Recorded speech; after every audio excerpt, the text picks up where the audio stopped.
Magandang hapon. Ako si Ronald M. Berenguela, third year BS Geography for Geography Department Representative under Saligan sa CSSP.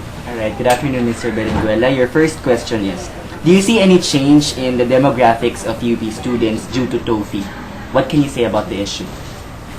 So nakikita na talaga natin na yung bilang o yung populasyon ng mga pumapasok ng mga UP students, na mga estudyante sa UP ay talagang bumababa. At nakikita natin na ito ay epekto noong pagtaas ng ating tuition fee. Na kung titingnan pa ay sa mga susunod pang mga taon, alam natin na ito ay mas bababa pa. Dulot nung isang interview ni President Truman na kung saan sinabi niya na asahan na natin yung pagtataas ng tuition batay doon sa pagtaas ng inflation rate. Kaya yung bilang mismo ng mga estudyante na papasok sa UP ay talagang mababawasan. Kung kaya't yung nakikita na natin na yung edukasyon ay hindi na nagiging isang karapatan, hindi na nagiging isang karapatan, kundi nalilimitan na ito doon sa mga kabataan na may kakayahang magbayan.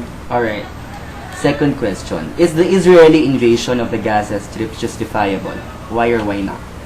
Hindi makatarungan itong pag-atake ng mga Israeli troops doon sa Gaza. Dahil nakikita natin na ito lamang ay dulot ng pagtutulak ng US imperialism, dahil nga alam natin na humaharap ito sa global financial crisis.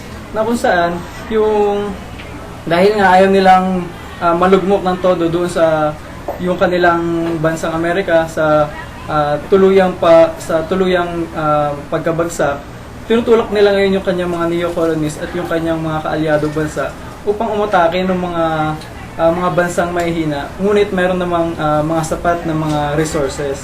Kaya makikita natin na hindi makatarungan, lalo na yung patuloy ng pagtaas ng bilang ng mga namamatay at mga casualties, at pati yung paghaharang doon sa mga tulong na ibinibigay ng mga bansang may concern doon sa nagaganap na gera sa Gaza. Okay. Huling tanong, naiyak ka ba sa bagong commercial ng McDonald's?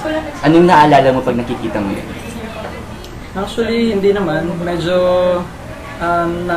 natuwa nga ako dahil napaka-creative ng kanilang pag-iisip kung paano i-market yung sa tao yung kanilang products.